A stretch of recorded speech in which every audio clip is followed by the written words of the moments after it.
Hello ನಮಸ್ಕಾರ. Welcome back to my YouTube channel. Welcome to Bharadwaj Academy YouTube channel.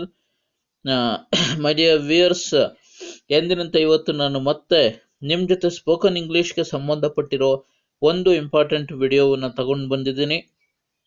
ನೀವೇನಾದರೂ ನನ್ನ ಚಾನಲ್ನ ಫಸ್ಟ್ ಟೈಮ್ ನೋಡ್ತಾ ಇದ್ದರೆ ದಯವಿಟ್ಟು ಸಬ್ಸ್ಕ್ರೈಬ್ ಮಾಡ್ಕೊಳ್ಳಿ. ಮುಂದೆ ನಿಮಗೆ ಸ್ಪೋಕನ್ ಇಂಗ್ಲಿಷ್ಗೆ ಸಂಬಂಧಪಟ್ಟಿರೋ ವಿಡಿಯೋಗಳು ಬೇಕು ಅಂದರೆ ನೋಟಿಫಿಕೇಷನನ್ನು ಸೆಲೆಕ್ಟ್ ಮಾಡಿ ಆಲ್ ಅನ್ನು ಕೊಡಿ. ಹಾಗೆಯೇ ನಾನು ಅಪ್ಲೋಡ್ ಮಾಡೋ ವಿಡಿಯೋಗಳು ನಿಮಗೆ ಹೇಗೆ ಯೂಸ್ ಆಗ್ತಾ ಇದೆ ಅಥವಾ ಯಾವ ರೀತಿ ವಿಡಿಯೋಗಳನ್ನ ನೀವು ಎಕ್ಸ್ಪೆಕ್ಟ್ ಮಾಡ್ತಾ ಇದ್ದೀರಂತ ದಯವಿಟ್ಟು ಕಮೆಂಟ್ ಬಾಕ್ಸ್ನಲ್ಲಿ ಬರೆದು ತಿಳಿಸಿ. ಸ್ಪೋಕನ್ ಇಂಗ್ಲಿಷ್ನ ಕಲಿಬೇಕು ಅನ್ನೋ ಆಸಕ್ತಿ ಇರೋ ನಿಮ್ಮೆಲ್ಲ ಫ್ರೆಂಡ್ಸ್ ಮತ್ತು ರಿಲೇಟಿವ್ಸ್ಗೆ ನನ್ನ ವಿಡಿಯೋಗಳನ್ನು ದಯವಿಟ್ಟು ಶೇರ್ ಮಾಡಿ ಅಂತ ಹೇಳ್ತಾ, ಬನ್ನಿ ಹಾಗಾದರೆ ಇವತ್ತಿನ ವಿಡಿಯೋದಲ್ಲಿ ಏನಿದೆ ಮಾಹಿತಿ ಅಂತ ನೋಡ್ಕೊಂಬರೋಣ. Yes, welcome once again. ಇವತ್ತಿನ ವಿಡಿಯೋದಲ್ಲಿ ನಾನು ನಿಮಗೆ how to use would, so would ಅನ್ನೋದನ್ನ ಹೇಗೆ ಬಳಸಬೇಕು, ಎಲ್ಲೆಲ್ಲಿ ಬಳಸಬೇಕು ಅನ್ನೋದನ್ನ ತಿಳಿಸ್ಕೊಡ್ತಾ ಇದ್ದೀನಿ. ಎಸ್, ನಾವು ಈ ಸ್ಲೈಡ್ನಲ್ಲಿ ನೋಡಬಹುದು, ವುಡ್ ಅನ್ನೋದು ಯಾವಾಗಲೂ ನಮಗೆ ವಿಲ್ಗೆ ಪಾಸ್ಟ್ ಟೆನ್ಸ್ ಆಗಿರುತ್ತೆ. ಸೊ ವಿಲ್, WILL, ವಿಲ್ಗೆ ಪಾಸ್ಟ್ ಟೆನ್ಸ್ ಫಾರ್ಮ್ ಆಗಿರುತ್ತೆ, ಅಂದರೆ ಭೂತಕಾಲ ಆಗಿರುತ್ತೆ. ಆದರೂ ಸಹ ನಾವು ವುಡ್ ಅನ್ನ ಭೂತಕಾಲ ಮತ್ತೆ ವರ್ತಮಾನ ಕಾಲ, ಪಾಸ್ಟ್ ಟೆನ್ಸ್ ಮತ್ತೆ ಪ್ರೆಸೆಂಟ್ ಟೆನ್ಸ್ ಎರಡರಲ್ಲೂ ನಾವು ಏನ್ ಮಾಡ್ತೀವಿ, ಬಳಕೆ ಮಾಡ್ತೀವಿ. ಸೊ ಹಾಗಾದ್ರೆ ಯಾವುದೇ ಒಂದು ವರ್ಡ್ಸ್ ಜೊತೆ ನಾವು ಬಳಸ್ಬೋದು. I, you, we, they, he, she, it ಇವೆಲ್ಲವುಗಳ ಜೊತೆಗೆ ನಾವು ವುಡ್ ಅನ್ನ ಬಳಸೋದಕ್ಕೆ ಅವಕಾಶ ಇದೆ. ಎಸ್, ಸೊ ನಾವು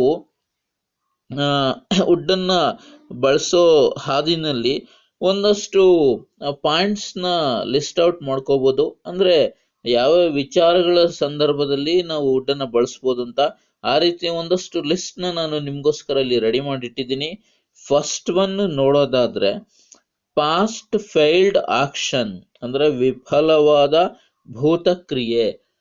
ಭೂತಕಾಲದಲ್ಲಿ ನಾವೇನನ್ನೋ ಒಂದು ಏನೋ ಒಂದು ಕೆಲಸವನ್ನ ಮಾಡಬೇಕು ಅಂತ ಅನ್ಕೊಂಡಿರ್ತೀವಿ, ಬಟ್ ಅದನ್ನ ಮಾಡೋಕ್ಕಾಗಿರೋದಿಲ್ಲ, ಫೇಲ್ಯೂರ್ ಆಗಿರುತ್ತೆ. ಸೊ ಇದನ್ನ ಹೇಳಬೇಕಾದ್ರೆ ಹೇಗೆ ನಾವು ವುಡ್ ಅನ್ನ ಬಳಕೆ ಮಾಡಿ ಹೇಳೋದು? ಎಸ್, ಇಲ್ಲಿ ಎಕ್ಸಾಂಪಲ್ ನ ನೋಡ್ಬೋದು. If he had invited me, if he had invited me. ನೋಡಿ, ಯಾವಾಗ್ಲೂ ಸೊ ನಾವು ಭೂತಕಾಲವನ್ನು ಹೇಳಬೇಕಾದ್ರೆ ಸಾಮಾನ್ಯವಾಗಿ ಹ್ಯಾಡ್ ನ ಯೂಸ್ ಮಾಡ್ತೀವಿ. ಸೊ ಇಲ್ಲಿ ನೋಡ್ಬೋದು, if he had invited me, I would have gone there, I would have gone there. So ಒಂದ್ ವೇಳೆ ಅವನೇನಾದ್ರೂ ಕರೆದಿದ್ರೆ ನಾನು ಅಲ್ಲಿಗೆ ಹೋಗಿರ್ತಾ ಇದ್ದೆ. ಅಂದ್ರೆ ಅವನು ಕರೆದಿಲ್ಲ, ನಾವು ಹೋಗ್ಲಿಲ್ಲ, ಕೆಲಸ ಏನಾಗಿದೆ, ಫೇಲ್ಯೂರ್ ಆಗಿದೆ. If they had carried a umbrella, if they had carried an umbrella, they wouldn't got wet. They wouldn't, would not ಇದಕ್ಕೆ short form. they wouldn't got wet. ಒಂದ್ ವೇಳೆ ಅವರು ಕೊಡೆನ ಏನಾದ್ರು ತಗೊಂಡು ಹೋಗಿದ್ರೆ ಮಳೆನಲ್ಲಿ ನೆನಿತಾ ಇರ್ಲಿಲ್ಲ. ಇಫ್ ದೇ ಹ್ಯಾಡ್ ಕ್ಯಾರಿಡ್, ನೋಡಿ ಯಾವಾಗ್ಲೂ ಇಲ್ಲಿ ನಾವು V2 ಫಾರ್ಮ್ ನ ಬಳಸ್ತೀವಿ. ಹಾಗೇನೆ ಮುಂದೆ ವುಡಂಟ್ ಗಾಟ್ ಇದೆ ನೋಡಿ, ಗೆಟ್, ಗಾಟ್ ಅಂದ್ರೆ V3 ಫಾರ್ಮ್ ಆಫ್ ವರ್ಬ್ ನಾವಿಲ್ಲಿ ಬಳಸಬೇಕಾಗುತ್ತೆ. ಎಸ್, ನೆಕ್ಸ್ಟ್ ಸ್ಲೈಡ್ ನಲ್ಲಿ ನಾವು ನೋಡೋದಾದ್ರೆ ಇಂಟೆನ್ಷನ್ ಇನ್ ದ ಪಾಸ್ಟ್, ಅಂದ್ರೆ ಭೂತಕಾಲದ ಉದ್ದೇಶವನ್ನ ತಿಳಿಸೋದಕ್ಕೆ ವುಡ್ ಅನ್ನ ಹೇಗೆ ಬಳಸ್ಬೋದು? I expected that. So expected ಅನ್ನೋದು ನಮ್ಗೆ ಇಲ್ಲಿ ಭೂತಕಾಲವನ್ನ ತೋರಿಸ್ತಾ ಇದೆ, ಅಂದ್ರೆ V2 ಫಾರ್ಮ್ ನಲ್ಲಿ ಇದೆ. I expected that driver would stop the bus. ಬಸ್ಸನ್ನ ಚಾಲಕ ಬಸ್ಸನ್ನ ನಿಲ್ಲಿಸ್ತಾನೆ ಅಂತ ನಿರೀಕ್ಷಿಸಿದ್ದೆ ನಾನು. Intention in the past. ಹಾಗೇನೆ he said that they would win the prize. He said that they would win the prize. So ಇಲ್ಲಿ ನಾವು ನೋಡ್ಬೋದು stop ಅಥವಾ ವಿನ್, ಇದನ್ನ V1 form ನಲ್ಲಿ ಏನ್ ಮಾಡಿದ್ದೀವಿ ಅಂದ್ರೆ ಪ್ರೆಸೆಂಟ್ ಟೆನ್ಸ್ ಫಾರ್ಮ್ ನಲ್ಲಿ ನಾವು ಬಳಸಿದ್ದೀವಿ. ಅವರು ಬಹುಮಾನ ಪಡಿತಾರೆ ಅಂತ ಅವಳು ಹೇಳಿದಳು. ಸೊ ಅವರು ಬಹುಮಾನ ಪಡಿತಾರೆ ಅಂತ ಅವಳು ಹೇಳಿದ್ಲು. ಎಸ್, ಪಾಸ್ಟ್ ಹ್ಯಾಬಿಟ್ಸ್ ಅಂದ್ರೆ ಭೂತಕಾಲದ ಒಂದಷ್ಟು ಅಭ್ಯಾಸಗಳು ಅಥವಾ ಹವ್ಯಾಸಗಳು ಅಂತಾನೆ ಇಟ್ಕೊಳ್ಳೋಣ. ಇದನ್ನ ಹೇಳೋ ಸಂದರ್ಭದಲ್ಲಿ ಹೇಗೆ ಬಳಸ್ಬೋದು? He would sleep in the afternoon in those days. He would sleep in the ಅಂದ್ರೆ ಭೂತಕಾಲದಲ್ಲಿ ನಮ್ಗೆ ಈ ರೀತಿ ಏನೋ ಒಂದು ಅಭ್ಯಾಸ ಇತ್ತು. ಈಗ ಅದು ಇಲ್ವೋ ಇದೆಯೋ ನಮ್ಗೆ ಗೊತ್ತಿಲ್ಲ. ಬಟ್ ನಾವು ಪಾಸ್ಟ್ ಟೆನ್ಸ್ ನಲ್ಲಿ ನಮ್ಗಿರೋ ಹವ್ಯಾಸಗಳು ಅಥವಾ ಅಭ್ಯಾಸಗಳ ಬಗ್ಗೆ ನಾವು ಹೇಳೋದಕ್ಕೆ ಇದನ್ನ ಬಳಸ್ತಾ ಇದ್ದೀವಿ. ಅವನು ಆ ದಿನಗಳಲ್ಲಿ ಮಧ್ಯಾಹ್ನದ ವೇಳೆ ಏನ್ ಮಾಡ್ತಾ ಇದ್ದ? ಮಲಗ್ತಾ ಇದ್ದ. I would walk 5 kilometres daily. ಅಂದ್ರೆ ಹಿಂದೆ ಯಾವಾಗ ಅಂತ ಸ್ಪೆಸಿಫಿಕ್ ಟೈಮಿಂಗ್ ನಾವಿಲ್ಲಿ ಹೇಳ್ತಾ ಇಲ್ಲ. ನಾನು ಪ್ರತಿದಿನ 5 ಕಿಲೋಮೀಟರ್ ನಡೀತಾ ಇದ್ದೆ. ಸೊ ನನಗೆ ಎಬಿಲಿಟಿ ಇತ್ತು ಅಂತ. ನೆಕ್ಸ್ಟ್, ಪೊಲೈಟ್ ರಿಕ್ವೆಸ್ಟ್ ಅಂದ್ರೆ ಸಭ್ಯವಾಗಿ ವಿನಂತಿಯನ್ನ ಮಾಡ್ತಕ್ಕಂಥದ್ದು ಬೇರೆಯವ್ರ ಜೊತೆಗೆ. Would you lend me your pen please? Would you lend me your pen please? ನೀವು ದಯವಿಟ್ಟು ನಿಮ್ಮ ಪೆನ್ನನ್ನು ಸ್ವಲ್ಪ ಕೊಡ್ತೀರಾ ಕೇಳ್ಬೋದು. Would you lend me your bike please? So ಈ ರೀತಿನಲ್ಲಿ ಕೇಳ್ಬೋದು. Would you accompany with me? ನೀವು ದಯವಿಟ್ಟು ನನ್ನ ಜೊತೆ ಬರ್ತೀರಾ? ಎಸ್. ಈ ರೀತಿನಲ್ಲಿ ನಾವು ಪೊಲೈಟ್ ರಿಕ್ವೆಸ್ಟ್ ನ ಮಾಡೋ ಸಂದರ್ಭದಲ್ಲಿ ವುಡ್ ಅನ್ನ ಬಳಸಬಹುದು. Would you post these letters? So ಈ ಪತ್ರಗಳನ್ನ, ಈ ಲೆಟರ್ಸ್ ನ ದಯವಿಟ್ಟು ಸ್ವಲ್ಪ ಪೋಸ್ಟ್ ಮಾಡ್ತೀರಾ? ಯಾಕೆಂದ್ರೆ ವುಡ್ ಅನ್ನೋದು ಆಲ್ಮೋಸ್ಟ್ ನಮ್ಗೆ ರಿಕ್ವೆಸ್ಟ್ ಫಾರ್ಮ್ ನಲ್ಲೇ ಇಲ್ಲಿ ಬಳಕೆ ಆಗ್ತಾ ಇದೆ. ನಾವು ಪ್ಲೀಸ್ ಬಳಸಲೂಬಹುದು ಅಥವಾ ಬಳಸ್ತಲೇ ಇದ್ರೂ ನಾವು ಈ ರೀತಿ ರಿಕ್ವಿಸಿಷನ್ ನ ಬೇರೆಯವರಿಗೆ ಸಲ್ಲಿಸಬಹುದು. ಎಸ್. Next, wish. ಸೊ ಆಸೆ, ಇಚ್ಛೆ, ಬಯಕೆ, ಇದನ್ನ ಹೇಳೋದಿಕ್ಕೆ. So I'd like to have coffee. ಈಗ ಯಾರಾದ್ರೂ ಫ್ರೆಂಡ್ಸ್ ಜೊತೆಗೆ ನಾವು ಎಲ್ಲಾದ್ರೂ ಆಚೆ ಹೋಗಿರ್ತೀವಿ ಅಥವಾ ಯಾರಾದ್ರೂ ಮನೆಗೆ ಹೋಗಿರ್ತೀವಿ. ಸೊ ಏನ್ ತಗೋತೀರಾ ಅಂತ ಕೇಳಿದಾಗ I like to have some tea, have some coffee. So ಈ ರೀತಿನಲ್ಲಿ ನಮ್ಮ ಬಯಕೆಗಳನ್ನ ವ್ಯಕ್ತಪಡಿಸೋದಕ್ಕೆ ವುಡ್ ಅನ್ನ ಬಳಸ್ಬೋದು. I wish it would stop raining. I wish it would stop raining. So ಮಳೆ ನಿಲ್ಲಿ ಅಂತ ನಾನೀಗ ಬಯಸ್ತಾ ಇದ್ದೀನಿ. ಸೊ ರೈನ್ ಅದನ್ನ ಯಾವಾಗಲೂ ನಾವು ING ಫಾರ್ಮ್ ಕಂಟಿನ್ಯೂಸ್ ಟೆನ್ಸ್ ನಲ್ಲೇ ನಾವು ಏನ್ ಮಾಡಬೇಕು? ಬಳಸಬೇಕು. What would you like to have? So ಈ ರೀತಿ ಕ್ವಶನ್ ಸಹ ನಾವು ಮಾಡ್ಬೋದು. What would you like to have? So ನೀವು ಈಗ ಏನ್ ಬೇಕು ಅಂತ ನಿಮ್ಗೆ ಬಯಸ್ತಾ ಇದ್ದೀರಾ? ಸೊ ನಿಮ್ಗೆ ಈಗ ಏನ್ ಬೇಕು ಅಂತ ಬಯಸ್ತಾ ಇದ್ದೀರಾ? ಸೊ ಆಲ್ಮೋಸ್ಟ್ ಇದನ್ನ ನಾವೇನಾದ್ರೂ ಸ್ನಾಕ್ಸ್ ತಿನ್ನೋ ಟೈಮ್ನಲ್ಲಿ ಅಥವಾ ಸೊ ಊಟದ ಸಮಯದಲ್ಲಿ ಜಾಸ್ತಿ ಇದನ್ನ ಏನ್ ಮಾಡ್ತೀವಿ? ನಾವು ಬಳಕೆಯನ್ನ ಮಾಡ್ತೀವಿ. ಹಾಗೇನೆ ಅಡ್ವೈಸ್ ಆರ್ ಸಜೆಷನ್. ಬೇರೆಯವ್ರಿಗೆ ನಾವೇನಾದ್ರೂ ಉಪದೇಶ ಮಾಡಬೇಕು, ಸಲಹೆ ಕೊಡಬೇಕು, ಇನ್ಸ್ಟ್ರಕ್ಟ್ ಮಾಡಬೇಕು.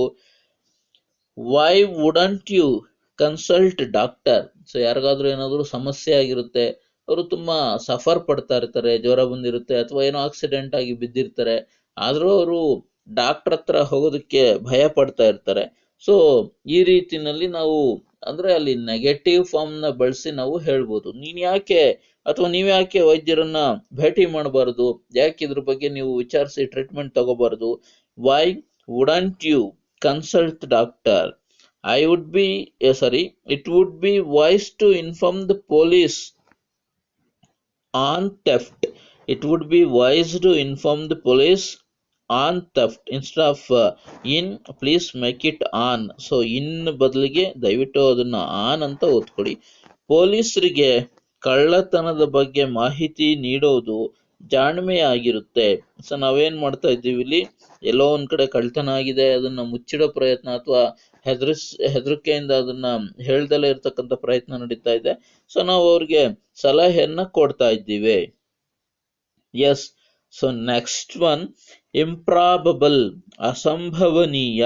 ಸೊ ಅಂದ್ರೆ ಆಲ್ಮೋಸ್ಟ್ ಇದು ಸಹ ಪಾಸ್ಟ್ ಫೈಲ್ಡ್ ಆಕ್ಷನ್ ರೀತಿನಲ್ಲೇ ನಾವು ತಗೋಬೋದಾಗುತ್ತೆ.